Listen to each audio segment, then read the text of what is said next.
Not personally, I don't. Mm-hmm. Now, there used to be a family that lived up the rivers, but they're gone too. Yeah. It seems that way. I mean, we're getting to that time frame where most of the generations are they've either moved away or they're slowly but surely going away. Yeah. But the first thing I want to ask is just what your full name is. I know you're JW, but what does that stand for? Joseph Warren, Oh, okay. grandfather's. Very nice. Yeah. Um, My mother's father was Warren Pyland, Warren. Pyland, Okay. and my dad's father was Joseph Lemuel Nickens. Very nice name. So my mother said she didn't want to use the long names and she just used the initials. Mm-hmm. So that's what I wound up with. Oh, so you've always been called JW? Most people call me JW. Very nice. Very nice. And how long have you lived in Marshall County your whole life? Yes. In this area, I assume? Yes. Okay. And how far away was the farm that you grew up on? Well, my father was a renter in my young life, and we was on maybe 3 or 4 different places right in this same area. Mm-hmm. But we moved to this present farm. My grandfather died in '34, and we moved. My dad bought a schoolhouse back of Smyrna Church, colored Smyrna Church on the park down here. Yeah. And he built a house out of it, and we moved there on Christmas Eve of 1920.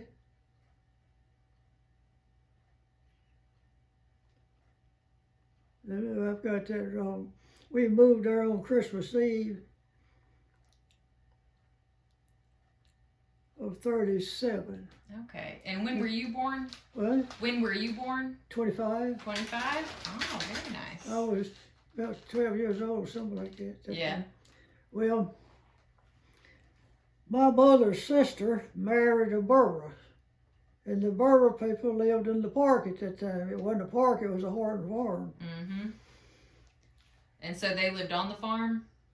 What? They lived on the farm? They didn't, Okay. but he had rented a house. As you go through the park, on the left, there'll be a little road turn down to your left. Mr. Giles used to be the manager of the mill, Mm-hmm. lived there. And now then there's a store or two on the left there before you get to the turn to go toward Columbia. Oh, okay. Okay. But anyway, they met on Christmas Day there. It was a nice sunny afternoon. People your age, they was out walking around enjoying the sun. Mm-hmm. But I don't know who else had children there that day. Been too long to remember. But I know some of the elder people, older than I was out enjoying the sunshine. Mm-hmm. And, you know, my father had an automobile that had what they call a cloth top on it. Okay. It wasn't metal. Had a frame up there, and this cloth was stretched over it right tight. And we lived down the road here at that present time, or had been living down there just before we moved in here. And it started raining like we've been having this winter. And it rained and it rained, and he said that top liked to rot it off on that car before he ever got his shed put up. I can imagine. Mm. Oh man. So you said that the person who ran the mill, What? the man who ran the mill. Mr. Giles kept the office of the mill. Okay, and he lived, I guess. He going toward Chapel Hill. Mm-hmm. He lived on the left.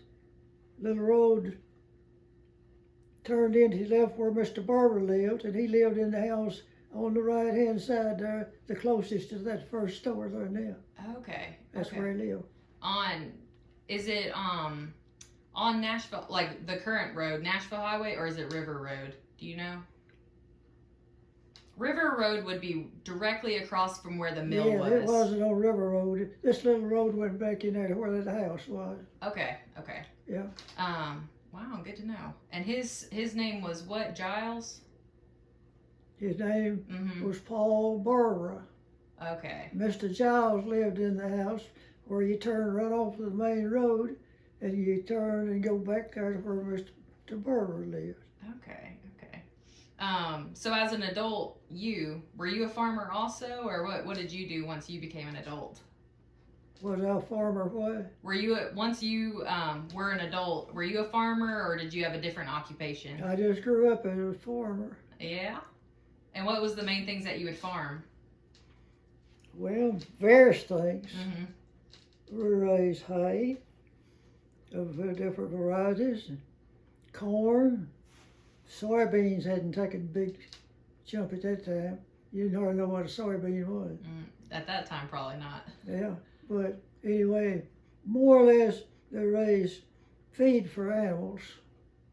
Some people bought it where it had been square bale. They call it square bale. It's a rectangular bale. Well, it really is. That's true. But most of the people call it square bale hay, you know. Mm-hmm. And a lot of people nowadays is round bale and all that to roll it up. Mm-hmm. A lot of people do the round bales now. Yeah. They say they're almost starting to do away with the square bales. Still, some people do it, but for the most part, most people do the round bales now. There's a few horse people that wants that square bale hay, they call it. Mm-hmm. Now, I have a cousin that he's a baling some of that square bale hay for people that wants to feed horses. That's how my family is. They have the square. They'll get the round bales, but they prefer the square, at least throughout. If it's shorter months, at least they'll prefer the square. Let me see here. So, do you remember what years that your family would sell the grain to the grist mill? Do I remember what? What years, like what time frame that you guys would sell the grain that you guys grew to the mill itself? What years that was? Mm-hmm. No, actually, I can't. I tell you. Now, here's why I say that. We lived near a farm, what they call the Hunter Farm out this road here. Mm-hmm. We lived on the next farm that joined it. And my dad worked for the Hunter Farm most of the time. He was tractor operator. Had a 1530 McCormick Dairy and had spiked wheels on it. Oh. And rims on the front was about that tall right in the center. Mm-hmm. So they would go to farms that had raised wheat. And my dad would buy wheat. Mm-hmm. They got toll for threshing. Mm-hmm. You know what toll is? No. Well, instead of getting money for threshing, they would take wheat. Oh, okay. And so my dad would get wheat and carry it to the mill, Mm-hmm. put it on deposit, and then we would go and pick up a bag of flour occasionally.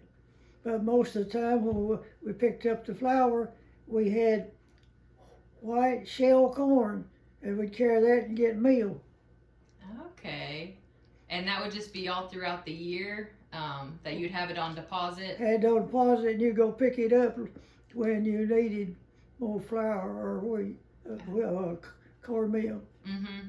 How often was that, do you think, that y'all would have to pick it up? Oh, I would say maybe 6 weeks to 2 months, maybe. Okay. And would they keep, I've heard of like the mill toll, or what they would keep in return for your... They weighed this corn bag when you carried it in, Mm-hmm. and they poured the corn out in a square vat, of course it went down into the mill, Mm-hmm. and they turned this bag over, or turned it completely over, Mm-hmm. put the outside on the inside and shook it. Got everything that is in it out, Mm-hmm. and then they put the meal in it. Okay. And they'd take out then so much of that meal for toll, for the grinding. Mm-hmm. That's the way it was operated. Okay. Okay. I was very curious about that. Now they didn't have but one kind of cornmeal that I know of, but they didn't want yellow corn, they wanted white corn. Okay. Now the farmers in the area, lots of them raised what they call blue grain Watson corn. It was white, but it had a blue cast to it, or somewhere spots. Mm-hmm. They didn't want that kind of corn because it would make the meal speckle. Oh, so they wanted just And the so white. they wanted pure white corn. Okay. And some people raised blue grain Watson corn, and it would have the specks on it, and it was good corn, but they didn't want that because it showed up in the meal. So they wanted pure white grain corn. Mm-hmm. So was this the closest mill to this area? Yes, yes. Now, up the mill, up the river, there's a mill they call Kingston Mill that they carried some people's grain up there and got flour and meal at that mill. And now in older days, which I never did see for my time, down the river there was a mill down at Milltown. They had a dam on the river down there. Mm-hmm. So I suppose that they did some grinding there, because I've been told that some of the younger Nickens boys that was living at that time worked at that mill. Mm-hmm. Look, I've never seen any sign of it myself, but I was just told that. Okay. And Lewisburg had a mill. I don't recall the name of it, but they could grind corn and grain for cattle up there, make cow feed and horse feed. Okay. But that doesn't pertain to the mill down here. Yeah. Wheelwright mill, what we're looking at. Yeah. But that would a lot of the, I guess the farmers, if they grew that blue, Yeah, that's about all of them I knew anything about. They knew not to carry the blue grain corn down there because they didn't want the meal to that be, it made. Now, as far as the texture, eating it didn't make any difference. It just didn't look good. yeah, and it's nowadays it's definitely you want one color. So I guess that was before their time that they were already starting to do that. So how old? You said you were 12 years old when you started, or whenever y'all moved. When I was closer? 12 years old, down this road here, Mm-hmm. about a mile, is a house that we were living in. My dad was living in a tenant farmer there, but he worked mostly for the Hunter farm. Mm-hmm. And I was 12 years old when we moved up here, where his grandfather died in 34. They divided the place up in 3 sections, so Dad got this part up here, 29 acres. Mm-hmm. And he built his house, and we moved there in it. I was about 12 years old at that time. So that's had a lot of water run down the creek since then, you know. Mm-hmm. Yeah. Let's see what else I've got on here.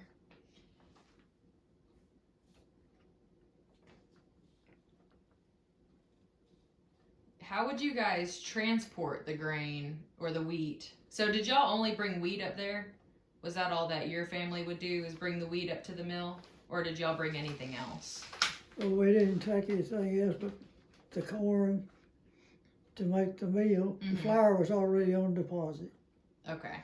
My dad would get wheat from farmers where they were thrashing, you know. This thrashing machine was a partnership deal.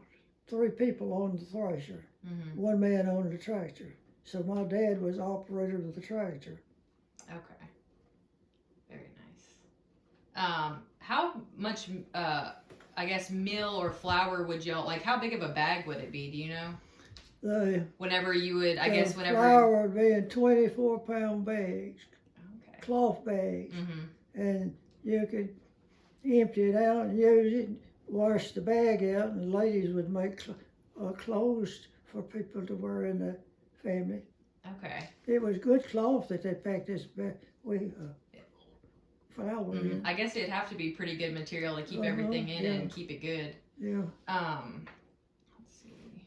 But how would you guys actually transport it to the mill? Well, we had a car. You go in and take a bag or two. Mm-hmm. So I don't know how we carried it when we had the bulk of it, that he had collected. But I guess he carried a few bags at a time. Mm-hmm. Okay. I don't recall that now. Do you know how long it would take for the mill to actually, or for it to actually mill the grain? Like how long that process took? I don't really know how long it took. Okay, just knowing having it on See, deposit. they already had flour ground Okay. and had meal ground too. And you would go in and tell them what you wanted, and they would get it and bring it to the office and take it off your accounts, you might say. Okay. Did you ever go inside of the mill? Yes, I've been in there and seen it operating in there. Mm-hmm. Had these machines sitting up, and it had belts off of shafts that was running. Mm-hmm. The wheel that's on the shaft down there on the outside now, the water was turning that and had belts going up to the mill, Mm-hmm. and it turned the mill equipment on in there. Okay.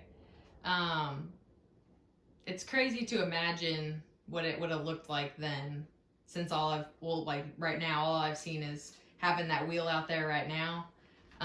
But it's crazy to think about the buildings that used to actually stand there. And I've seen sketches of them, and then obviously I know that a flood flooded one of them away, and then there was also a fire at one point. Do you remember either of those happen? Well, I guess one of them was 1902, the flood. I believe the flood was 1902. Do you remember when the fire happened at the mill? Not what year it was, I don't know. But whenever it did happen, were y'all still selling?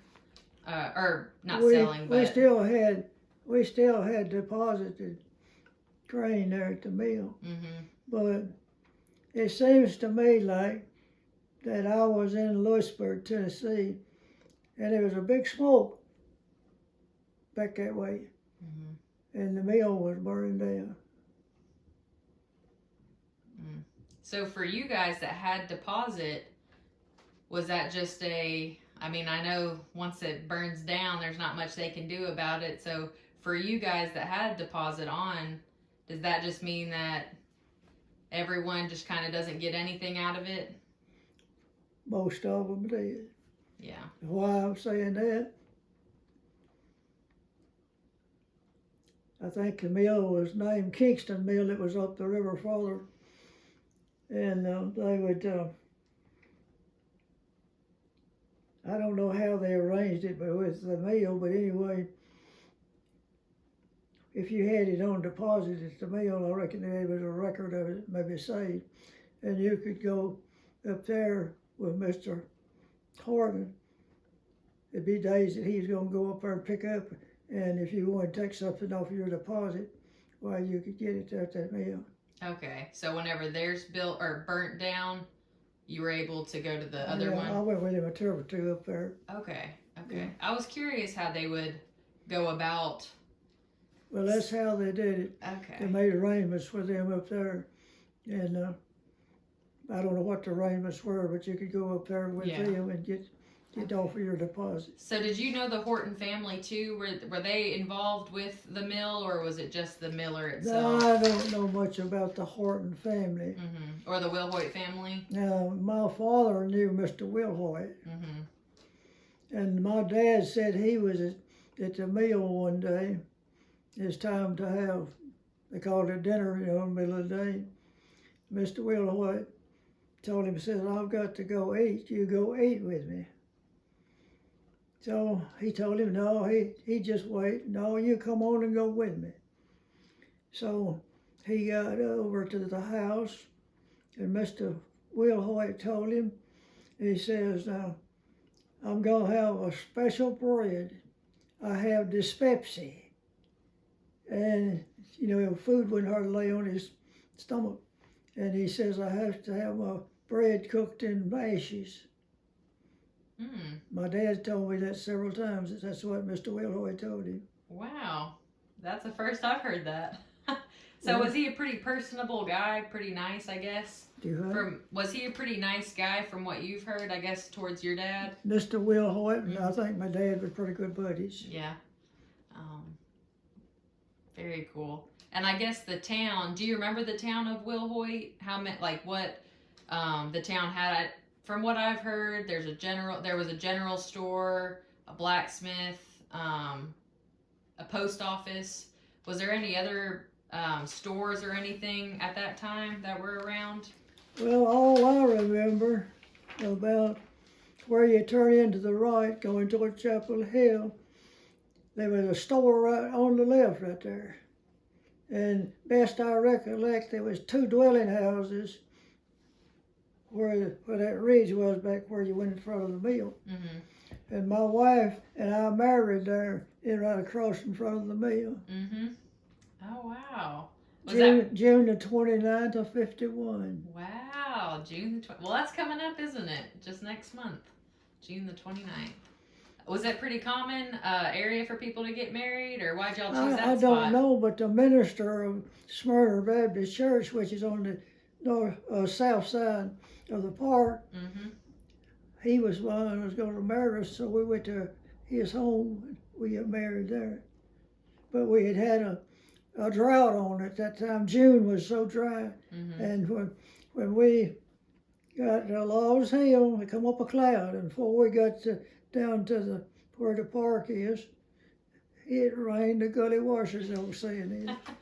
It did. Well, they say it's good luck when it rains on your wedding day, Yeah. especially in a drought. Yeah. Well, speaking of droughts, was it pretty common for the river to get too low that the water wheel wouldn't pick up any water? Or maybe Well, I actually don't know. I suppose now that it got low up the river, but they had a dam in Chevyville that slowed it down, Mm-hmm. and then they had this one down here. At one time, they talked about putting in another dam in the river, but it fell through. They built one, had it about complete in Columbia, Tennessee, because it had snail darters out there. Mm-hmm. They dropped it like that. Yeah, and they'd already started. That one was a big. Yeah, I guess you'd heard that. Yes, I've heard about that one. Yeah, that was a big ordeal because they had already started building it, and then they had to take it apart, and that was thousands of dollars that they had to. That pretty much went down the drain, I guess. But so the mill here, because if you go towards where the mill used to be currently, you can see obviously where the new bridge is that we travel on now, but there's remnants of the old bridge and the dam that you can actually still see that in the water. You can't hardly see it from the road no more since they raised the road up, changed it. But if you get on the trail right there, you can see where all those, where it used to be. Yeah.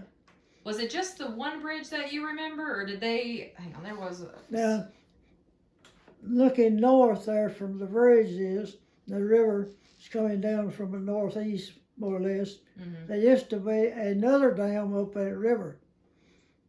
I never did see it, but my dad knew about it. Mm-hmm. You can come out. Let's see, it's a Warner Road through the park, and maybe a mile or so you turn off and go out there to some kind of campground there. So I knew a family. They had farmland back there at that time, and they raised crops. I don't know what they did with the crops, where they used them on their farm or where they sold them, part of them, but I know they had an excessive amount on a good year that they'd raised. Mm-hmm. The name was Reed Harris was the son, and his father. There's a Reed Harris Road, so I wonder if that's who it's named after. Mr. Reed Harris had 2 sons, I believe it was, but it seemed like Mr. Reed may have had a brother, but I don't recall for sure. But anyway, Mr. Reed Harris lived back there with his young man, and they did a lot of farming at that time. Of course, they didn't have machinery. They had to have teams to hook to the walking plows and do that. You was constantly doing something because you didn't turn over a lot of days. Mm-hmm. It was hard working back then. Very hard working. What was I going to ask? I knew Mr. Reed Harris's father, but I have forgotten what his name was. Mm-hmm. Did your dad, was he using the Will Hoyt mill most of his life, or was it whenever y'all moved kind of closer to As far it? as I know, yeah, my dad, you used the mill for products for a good while. Now, his father lived between what they call Clay Hill Methodist Church and the park. And my grandmother, she had an abscessed tooth, took blood poison, and she died. Ooh. And my grandfather buried her there back at the Clay Hill Church. And of course, he lived till 1934, and he's buried there too. But anyway, my grandfather remarried. But what I didn't finish the story about my grandfather had 2 boys, and his wife died. And somebody in the family took the 2 little boys and was raising them. And when he got married the second time, he had to go to court to get his boys back. They got attached to him. They didn't want to give them up. Mm-hmm. So he had to go to court to get his 2 children back. So then he and his second marriage he had a daughter. So of course they was half brother and sisters, you know. Mm-hmm. Very interesting. So did he have, that was your grandfather, so he had the property that was south of the park where that church was in that area? I suppose he was renting somebody's place to live on at that time. Okay. Now my grandfather wasn't much of a farmer, Mm-hmm. but his occupation was making wood shingles to cover buildings with. Mm-hmm. Okay. They would cut these oak trees down certain length and block them off, and he had what they call a froe. Now you know what that would be? Well, it's a blade that in a 90-degree position had an eye in it for a grubbing hole, and you'd set that up there on top of it, and you'd hit it with a wood maul, and that'd slab that wood off, and that would be a board, and they'd stack these boards up in stacks. Mm-hmm. Every time they got a certain amount to the stack. Okay. Now, let me tell you another little funny thing about that. In the board making, my grandfather would put my dad and the older son to pull in the cross-cut saw to cut off another block, you know. Mm-hmm. Well, my uncle, he didn't want to do it. So my dad said that he would go to riding his end of the saw, and you'd have to pull it both ways. Oh, you'd have to go on. Yeah. See, the off fan's supposed to have a little slack, Mm-hmm. and you go back the other way, it makes it burn his shavings out. So my uncle, he learned that if he would get to riding that saw so heavy, that my dad and he would have a scrap about it, and my grandfather would send him home. Mm-hmm. So he just did that to get to go home. Uh-huh. So Dad and his father would pull that cross-cut saw and saw more of those blocks off to make boards out of. Mm-hmm. Would they do that at your grandfather's house, or did they do that in town, or where was that? A sawmill, or what was that? Where was that at? I don't know much about the board making, who got them and who didn't, but anyway, they would make them for certain people to cover buildings on the farm. Okay. But my dad lived in that area when he was a little boy. Mm-hmm. That's where my grandmother passed away, down there. They buried her at Clay Hill Church. Okay. Do you remember the sawmill that was at the Wilhoit Mill? The sawmill? Mm-hmm. That was across the river. We had we've seen some drawings where you've got this the grist mill, and we've seen a couple where, because it was built twice. Once from after the flood, they had to bring parts back and then kind of rebuilt it. Where it looks like two buildings, and then you've got the river, and then on the other side of the river is apparently where a sawmill may have been, but I guess they would just pull it across the river, the logs across the river. But I wasn't sure at what time that was, so I didn't know if it was that or if it was before. I don't know anything about the sawmill in that area. Okay. But you can go what they call River Road out there, and there's still part of the park over there, you know. They had a blacksmith shop out there. Okay. And at one time they had a few houses of honeybees out there. Was it close to the blacksmith shop, or just? Oh, the blacksmith shop, they shoot some horses out there for riders, you know, in the park. And it wasn't too far apart where the honeybees was to where the blacksmith shop was. Mm-hmm. But now, it seems to me when I was a youngster, maybe 15, 16 years old, the man down below us here had a milk route. What I'm saying, milk route, you had a 10-gallon can, and you'd milk your cows, strain it into that, and the truck would come by and pick it up and carry it into Lewisburg, and they'd weigh it and put that to your account. And you'd get paid once a month for your milk. Yeah. And there was a family or two that lived out that river road that had to go out and pick up the milk and come back out to the highway. Mm-hmm. I don't recall their names right now, but that's where they live. Yeah. Well, River Road, so our campground is out there, and behind our camp store, there's two buildings that have fallen, and an old car. There's an old car in the middle of the woods, too, where just trees have grown around it. Old car? Old car, yeah. And I wonder if the two buildings, if one of them may have been one of the blacksmith's shops, or if it may have just been a house that could have been out there too.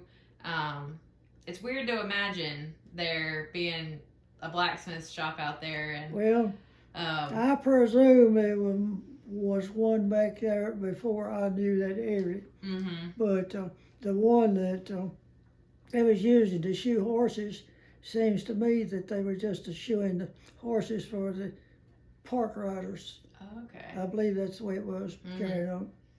It was most of that area too, along River Road, just mostly farmland. Yeah, far as I know. Mm-hmm.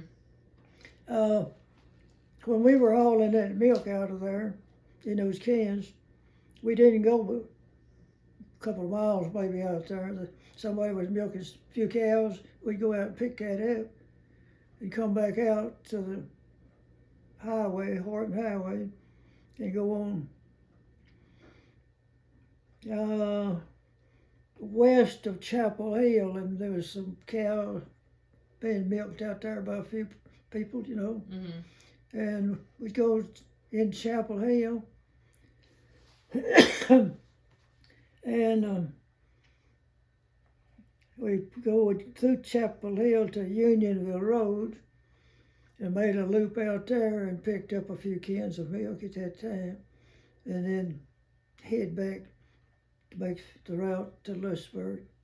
So y'all would pick them up and then take them to Lewisburg, where they would whatever milk was in there, see that can had a number on Mm-hmm. it, and you'd pick it up and when you go to a roller platform and you set them out on it, and it slowly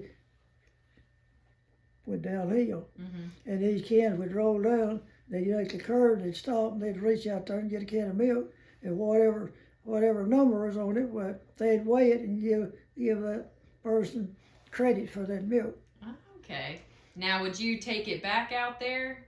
You take it, you clean the cans, put it back on your truck, and they had another can at the farm, and you'd swap cans and get the milk. Okay. Was that a daily thing? Was it? In the summertime it was, twice a day. Oh, wow. Morning and night, or afternoon late. Yeah. Wow.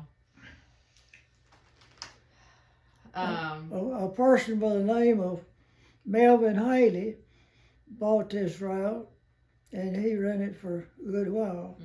Now, occasionally he would be sick, and he'd want my brother and myself to run the route for him. He usually got a colored boy to pull the cans off the stands on the side of the road. And if you was a good driver and timed it just right, he'd run his arm out to the side of the bed on that truck and get that handle and swing it right inside that truck bed. And a lot of times you didn't even have to stop. Yeah, that's awesome. So would you guys get paid for whenever you guys would help him out with the routes, or? I don't remember. He paid us a little something to do that for. It wasn't much. Yeah. Do you remember, so where the mill itself was, kind of what that landscape looked like? Like right now it's all trees, it's all grown up, but was most of it cut down, or was there still a lot of trees right there and then just had the two buildings where the mill itself was, or what did it kind of look like whenever you think about it? Wherever the country road carried you at, they had a little milk stand out there beside the road, and they'd have it strained and ready for you to pick up when you come around. So you went to two places in Lewisburg, Marshall County Creamery or Borden plant. Part of the people sold the Borden plants, part of them to the creamery. Now Borden's, I don't know exactly what they did with the milk there, but I think they put it in cans. It was you buy it in the stores. But the creamery now, they made cheese. And sometimes I've heard that rats would get in the cheese vats where it was cooking. Ooh, sounds nice. You know, there've been a lot of things happened down through the years that wasn't very nice. Oh, I bet. I bet. Yeah. Do you remember Fishing Ford Road, or had heard of it before? I remember what? Fishing Ford Road. Fishing Ford Road? Yes, I remember the name.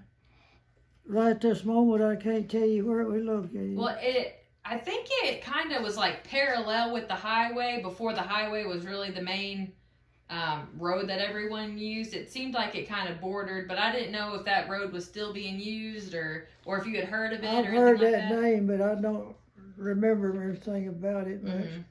Now that's Horton Highway, they called it out here. I remember when it was being built. My aunt and uncle lived in Lewisburg, and there's a hill as you go down on First Avenue into town. And my mother's sister and husband lived there, and might have had a child or two at that time. I guess they did. The oldest about like my lifetime was. We're about the same age. Anyway, we were visiting my aunt there, and I can remember seeing that machinery coming down that little hill when I was a little boy standing there in the yard watching that road being built into Lewisburg. Horton Highway, they called it. Horton Highway, yep. And when they built the bypass around Lewisburg, they cut it in two out there, you know, on the north side. Yeah. And Lewisburg, what was out there at that time? What was Lewisburg? Yeah, well, other than, I guess it had the creamery, and was that still pretty much a bigger town than Chapel Hill? Or I guess at that time would have been Chapel Hill or Will Hoyt. Was it called Will Hoyt then, or had already changed to Chapel Hill? There was a sawmill in Lewisburg, and I recollect, Mm-hmm. and there was a sawmill in Chapel Hill that I never did see in operation. Mm-hmm. Was it already called Chapel Hill at that Yeah, time? oh yeah, oh yeah. I didn't know when it changed from, because I know it was called the town of Will Hoyt at one point, but I don't know when it changed. I just know that it changed. If you go into Chapel Hill to the red light, turn left, Mm-hmm. and go like out toward the railroad. Mm-hmm. If there wasn't a train coming, you could go up and down. But if a train coming, you better sit there and wait till it all got away. Mm-hmm. Then it had a bypass under it there, and some people would try to beat the train and did beat the train. Mm-hmm. But most of the people would use the tunnel like to go on the other side of the railroad. And there was a sawmill out there at that time when I was a boy. Okay. Now, there used to be a cotton gin on the other side of the railroad. Mm-hmm. Okay. Do you know what cotton gin is? Yes, I do. Okay. Yes, I do. Didn't know there was one there though. And that hasn't changed. That's still what it looks like now. Is you have the bypass underneath, and then you have to, if you want to go above or across the railroad, you can do that too. But they haven't changed that either. That's still the exact same. Well, they had some kind of a steam engine out there that run the mill where they sucked the cotton and carried it in there to where they took it out of the off seats. Yeah. And my dad and myself, I don't know where my brother was along or not, but we carried some cotton out there one time. They told us to pull around a certain place. They had a pipe hanging up like that. We drove out there. We didn't know anything about that pipe. Somebody finally stuck his head out and said, "Pull that thing down." We did, and they had a vacuum on it, and it sucked that, carried it into the mill, where they took the lid off of the seed. Mm-hmm. So I'm guessing because they had that, a lot of people grew cotton around here? Yeah. Now, most of the small farmers would have a few acres of cotton. That was where they made their living. Mm-hmm. Okay. So I guess the main grain grown around here, you'd have corn, white shelled corn, usually, I guess, if it's to the Will Hoyts. You know, few people had to own grinder to grind the corn with. And they had a man that had a mill on the chassis of a truck. He'd go to the farms and grind their corn. And some of them raised oats. They'd put oats into it and grind it all up and make cow feed. Okay. And the cow feed was fed to the cows that was being given the milk to go into the plants in town. Mm-hmm. So that was at Will Hoyt they do that? At the Will Hoyt mill? That they would do the... No, I don't think they ever did that. I think that was strictly just corn and flour that they made there. Okay. But now, of course, now in the spring of the year, this wheat would come up a joint, growing, make heads on it, so about like that, Mm-hmm. and it would ripen, and they had what they call a binder that they would go through the fields, had a sickle blade on it, and it brought this wheat around and had a mechanism that tied it with twine. Mm-hmm. Or you get 3 or 4 of them on a little platform like, and you could step on a lever and it'd dump them all off at one pile. Mm. So that when it dumped off, there was 2 or 3 people following on the ground, and they'd take these bottles, started just like that, Mm-hmm. make an A-frame out of it, and they'd go around it and put 12, 15 of these bottles together, and then tapped it off so the rain wouldn't go down on it. Okay. Smart. I've helped do that several times in my day. Mm-hmm. But I'll tell you something, in June when you're doing that, it's hot, and you'll itch, get that itch off of that straw, Mm-hmm. and you will itch, and you'll scratch, and you'll want something to wash it off with. Mm-hmm. I bet. Those are probably very long days, too. So it would sit there till most of the time, end of June or over in July, and the threshing crew would come in, and they'd load it on wagons and go to the thresher, throw it off one at a time, had a feeder on the front, had chains, a pair of little connectors between each side. You'd throw it up there on that, and they'd carry it back into the threshing machine, and it had shafts on it, and had some knives on it. They'd just sitting there and pulled it in, carried it back into the thresher. Oh wow. Now I know where there was. I'm not saying it's still there, Mhm. but I know where there was a threshing machine back there sitting under a shed. Now, that at that farm. It's not the farm. This man bought this thresher. I don't know how much he used it, but he put it in a shed to a barn, and it's parked in that shed if they hadn't gotten rid of it. Okay. Okay. Now, in the fall of the year, you had to put your wheat seed on the ground and scratch it in. Well, most of the people had a horse disc harrow. We put about 3 horses to it, and it would disc it into the ground. Mhm. Of course, it'd grow through the winter. Next spring, it'd start growing. In May, it'd go to running up, get about this high, and it'd continue to make the head and stem. Mhm. And when it got so far along, it would be ripe, and they'd run the binder through it, cut it, and put it in those bottles. It was a process that went on for several months. Yeah, that's a long process. Very long.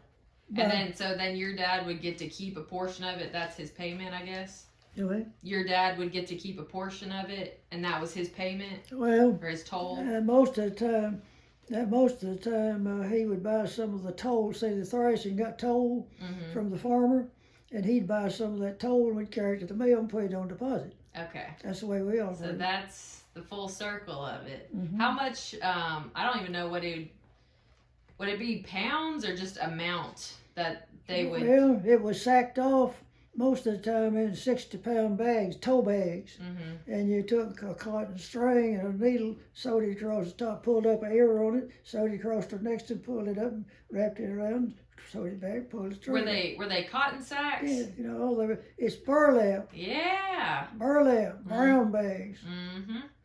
Very nice. They were better than cotton sacks. Mhm.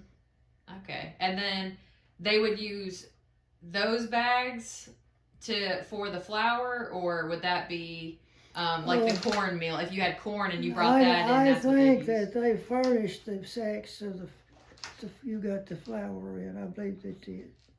Okay. Okay. That makes sense. Do you remember now? From what I've been told, the mill itself was built by a lot of local labor and enslaved labor. Before my time, I don't know. Do you know if any of your family may have helped build it at all? Grand? I don't know. Okay. But there was a warehouse that they stacked this wheat in the summertime. Mm-hmm. Now, in the summertime, when they would thrash the wheat, most of the people would take their wheat to the mill, sold some of it to them, the millers, and the rest of it was put on deposit for your own use. Okay. And you would go there and tell them you wanted a bag of flour, or maybe sometimes you'd get 2. Mm-hmm. And you had to make all your crust for your pies by hand out of that flour. Mm-hmm. And there was 3 brands of flour. Which were they? Snow was the one. Mm-hmm. Daisy was the best one. And right this moment I can't think, but the Daisy flour was the whitest flour there was. Mm-hmm. And then there was one they called Snow that you made lots of your custards and pies with, to do out of that. Mm-hmm. But I have forgotten right now what the other one was called. Yeah. They had 3 grades of that flour. Yeah. at the mill, do you know about how many people, like whenever you would go in, how many would be working at a time? Or I know you got the miller, but Actually, at the mill, I don't think I ever did see over three or four operating the mill. mm-hmm. But now that warehouse that burned down, schoolboys that get out of work and out of school and they'd want a job, they wanted to work, Mm-hmm. and they'd go up there and hire in to the people that was bringing the wheat in Mm-hmm. and storing it in that mill, Okay. in that warehouse of that mill. So the warehouse was beside the mill or It close was, to it? yeah, what I'd call north of where the mill was. Mm-hmm. You turn in there at the corner where the store was, and then maybe a couple of houses, and straight back there was a house back there. And these youngsters was stout. They'd pick those bags up and they'd carry them in there and stack them right neat in that warehouse. Mm-hmm. And as they needed flour, they'd go up there and get whatever they need to add, Mm-hmm. and they would grind it into flour. Okay. So as far as you know, that the warehouse, I guess it was owned by the Wilhoits. It belonged to them also. Okay. Did And you ever work at the warehouse, or did you just stay with I the just farm? saw it. Okay. Now I had a friend that lived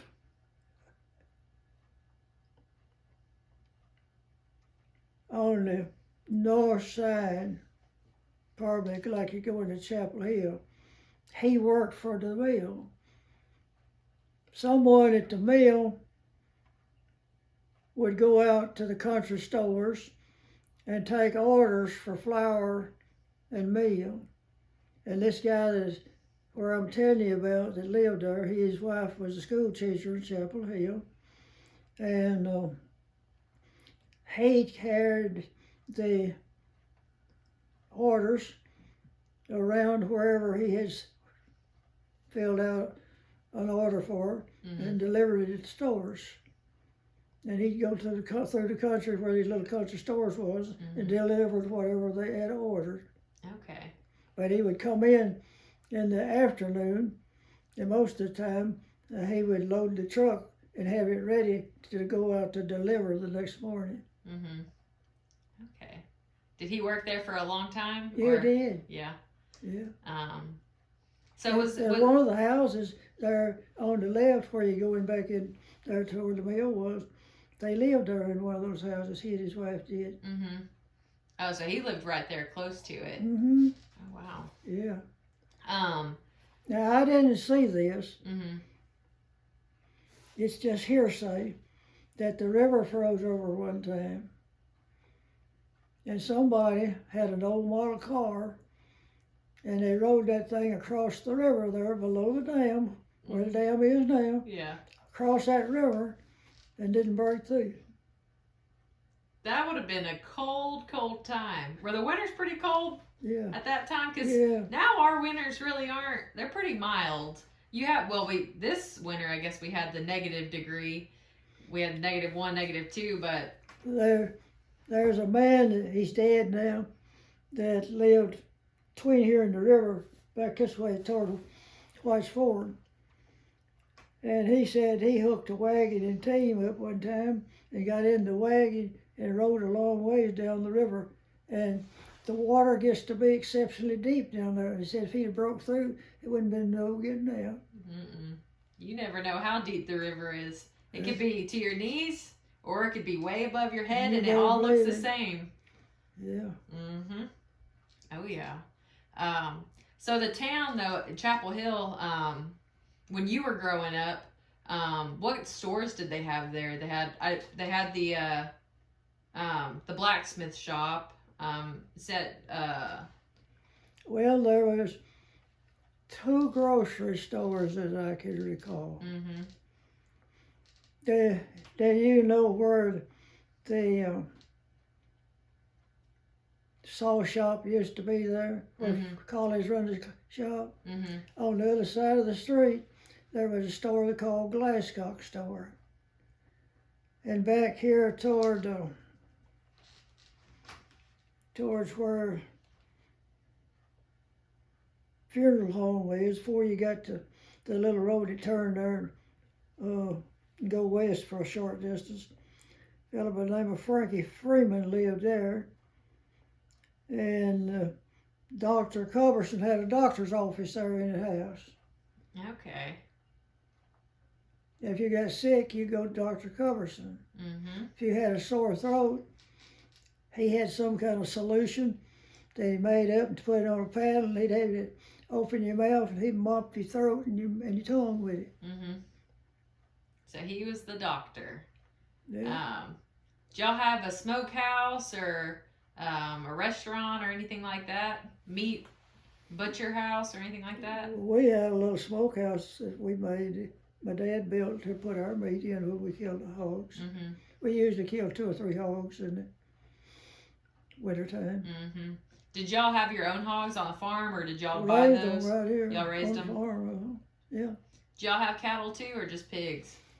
So we didn't have. At one time we had a few cows, but I didn't like milking cows. No. Do y'all have any chickens? Yeah, oh yeah.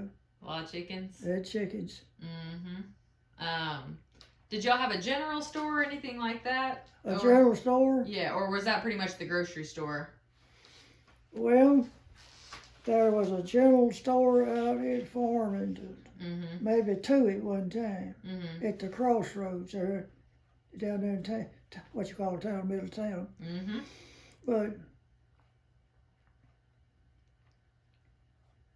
Mr. Ramsey run one of the stores.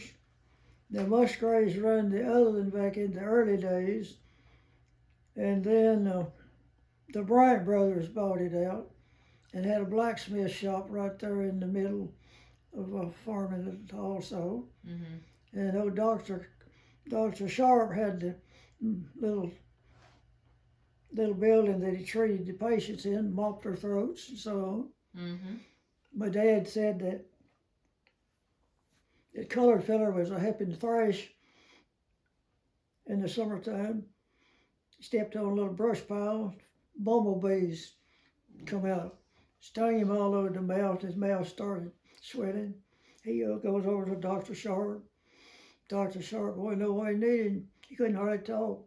Showed him his mouth, and he said he got to laughing. And he said, the old fella said, he was a black man, he said, mop my mouth and quit that laughing. He wheeled him out a cedar paddle, you know, and he put something in there that caused a swelling and grass to go down. Mm-hmm. Oh, wow. But now, in Farmington, the main road goes through Farmington, there's a creek goes through there, makes a circle or two and goes on back into Bedford County.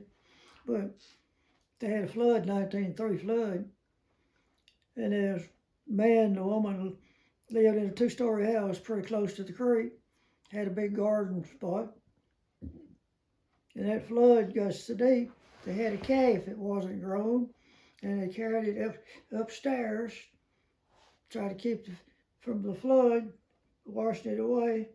Calf got scared and jumped through the window and drowned it anyhow. Mm-mm-mm. Did y'all have a lot of floods? Do you remember a lot of floods around whenever you were growing up? Did I have what? Do you remember a lot of big floods that happened? No, not a lot. I remember a few. Mm-hmm. Now, the Duck River back here got up several years ago. Mr. Gil Hopkins and wife lived up there not far from it. There's a bridge over the river up there, still there. And it come a heavy flood. And I think they had a piano maybe in the house. I don't remember where they got it up on something high enough to keep the water from getting in or not, but maybe it did or maybe they didn't. But I know they had problems about the flood getting in the house. Mm-hmm.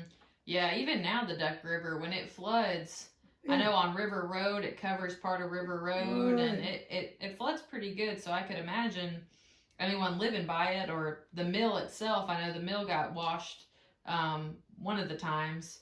Do you remember when they decided to pretty much call it quits? They closed down the mill? I think it was It was around 1950s. It was in the 1950s that they closed. Well, They I can't tell disassembled you. it. I don't care. I can't tell you who decided to close it down, but it burned the mill down, and they went to Kingston's mill and got The deposit, or you could. they saved the deposit book, Mm-hmm. and I went one trip with Mr. Horton up there myself, Mm-hmm. and got some flour. I don't know where I got meal or not at that time, but anyway, I got something off of the deposit that I had up there. Mm-hmm. Okay. How many? Maybe not how many miles, but how far was it from, like driving at least wise, from the current one? How far? Mm-hmm. Well, the way you had to go on the country roads at that time, it was a pretty good distance from Wilhoit Mills to the Kingston Mill up yonder. But Yeah. I can't tell you by river route Yeah. just how far it was. Yeah. Did it take a long time for them to clean up after it burned? You know, I don't know anything about the cleanup. Mm-hmm. Do you recall Spring Creek? That's right there behind the where the mill is. Over on 270 now, Spring Creek. There's a bridge that goes over it. Do you remember? 270. Mm-hmm. That's on the right. You turn off at Yes. the church down there. Yes. Yeah. There's a bridge. Like as soon as you turn on 270, there's a bridge that under there is Spring Creek. Did y'all ever have? There's a spot on Spring Creek now. That's park property. That's right there where the mill used to be, and there's an area not too far from it where the creek is that they thought that there was a bridge there at one point. I didn't know if you might have remembered if there was a bridge back there or not. Not on the Duck River, but it would have been on Spring Creek. I don't know about that. Yeah. Okay. It could have been way before then, because there's not any remnants of it. But one of our local historians, he was looking at old maps, and he thought he had seen one. But we've gone back there and we've tried to see if there's any remnants, because right there floods too. Whenever the river floods, all that area floods too. So probably any remnants of it has probably already gone away if they took it out. And there's no road back there anymore either. You know where the Clay Hill Methodist Church is going toward the park? Mm-hmm. Mr. Darnell lived down there. Mr. Charlie Darnell had 2 or 3 sons. They used to farm quite a bit of that land, you know, it run back toward the river. Mm-hmm. And there's some kind of a campgrounds back in there now, I think, nowadays. Okay.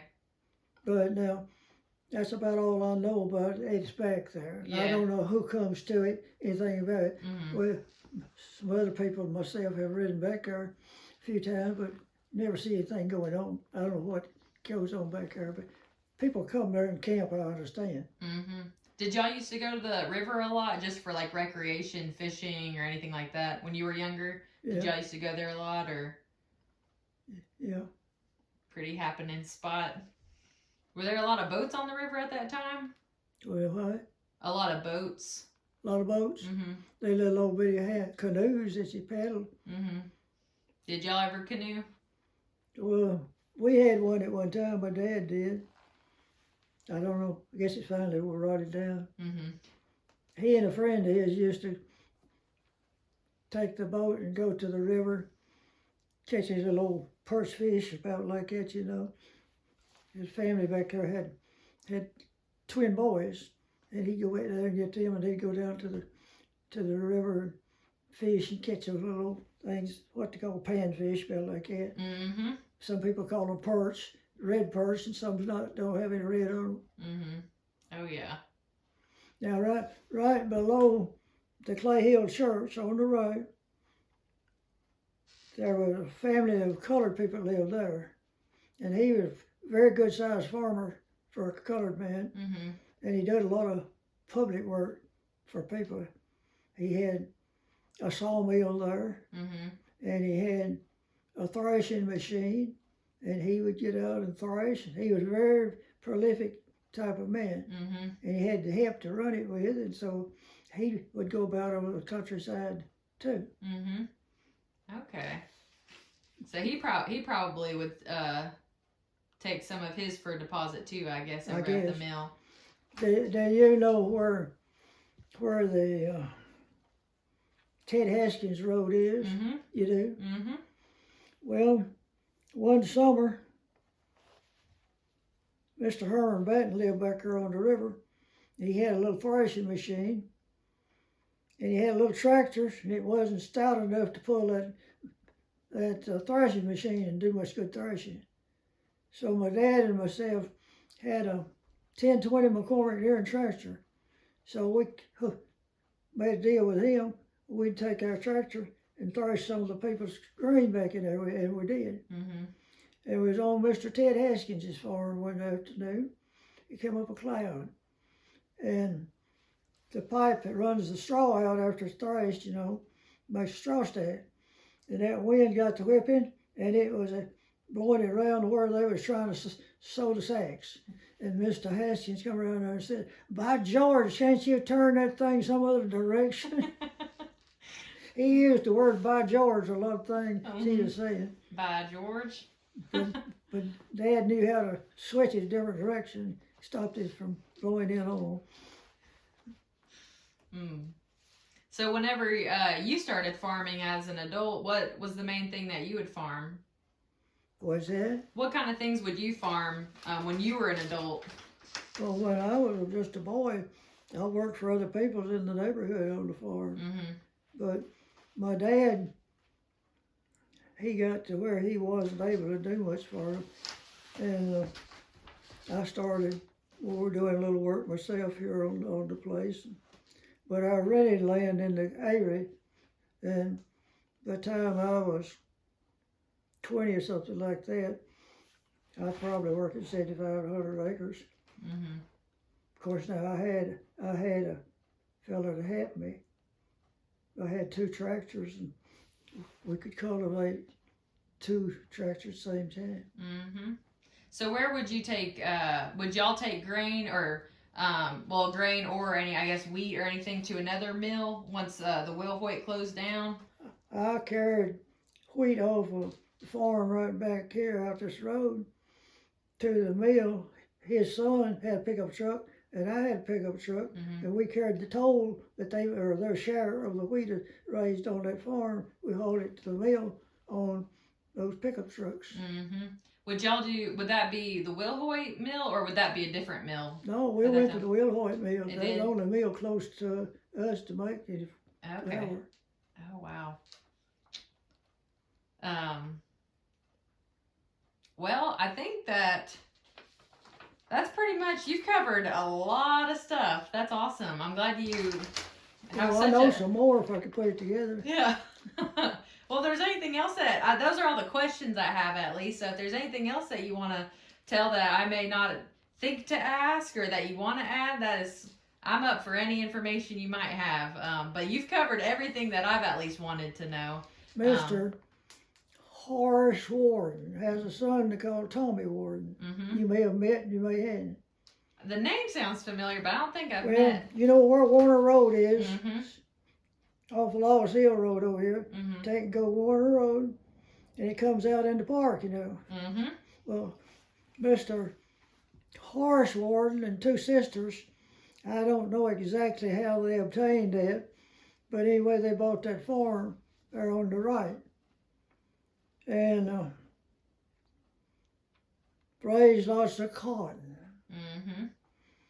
And there would be ladies in the community that wanted a job, and he'd hire them to pick his cotton by hand and put it in a bag, drag bag, long. And if you got the sack full, it didn't weigh a whole lot. Yeah. But they'd put a balance scales out there, and you'd weigh off what you picked, write it down, and that's what you'd get paid for, what you picked. Okay. My mother and myself picked cotton one day here on this place. We didn't have an acre or 2, and we never did pick 100 pound a piece, no day. Mm-mm. Pick as hard as we could, but some people had the talent they could really pick this cotton. Mm-hmm. 200 or 300 pounds a day. That's crazy. Cause I mean, it's light. That's hard. That's hard to do. um, do you have any? Before I forget, do you happen to have any receipts or anything like that from the mill? Are all those thrown away maybe? Or... I don't think so. Not to my knowledge. We have a picture of one, but I wasn't sure if you had kept anything from that time or not. But it sounds like they kept. It'd be cool to see like a ledger that they would have had or something, but that's all lost somewhere. Like a record, like you were saying that they kept it so that when y'all would go up to the other mill, you'd be able to get your flour there because they kept that deposit. But I don't think we ever had anything that we saved from there. mm-hmm. I don't recall it if we did. Very nice. Did y'all end up ever having to pay for it, or would it always just be from deposit for the flour or the meal you'd get? No, we raised some wheat here on this place when I got about grown. Mm-hmm. We had problems with wild onions Mm-hmm. growing into the wheat, and that will go right on into the biscuits if you used it. That's a taste. Yeah. Whenever you guys would have, so if you brought wheat in, does that mean that whenever you go to pick up, you'd only be able to pick up flour, or would you be able to also pick up meal, like cornmeal, or would Well, you most of the time we tried to arrange it to where we would have our corn shelled up and get the wheat and flour in the mill, it's already there, Mm-hmm. and carry it and get both of them at the same time. Mm-hmm. Okay.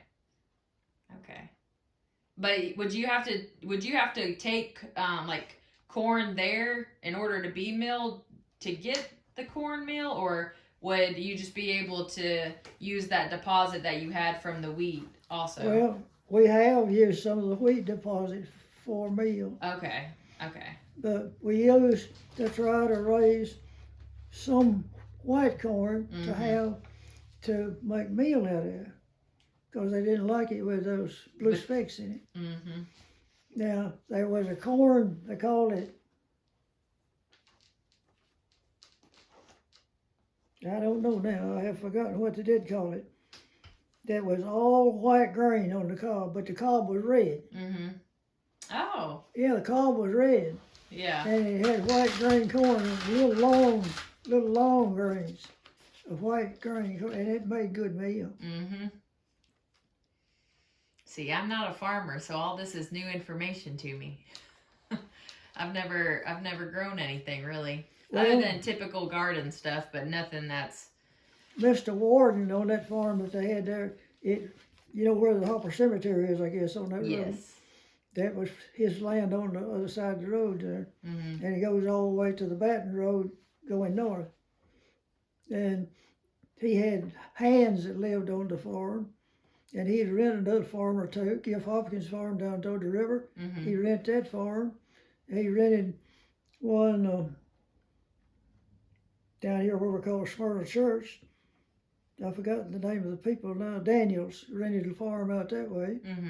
And he had one down Farmington was the maize farm, and had, I don't know, 2 or 3 different tractors he had running, and he was a pretty big farmer at that time, they thought. Yeah. He sounds like one of the bigger farmers of this area at least. He was one of the larger operators. Mm-hmm. Now, Mr. Tex Hopkins, he's the big farmer now. Yes. I don't know him personally, but I know his sister. Texas sister? Mm-hmm. You do? I do, yeah. She married to who? She's married to what is her? Her name is Patricia.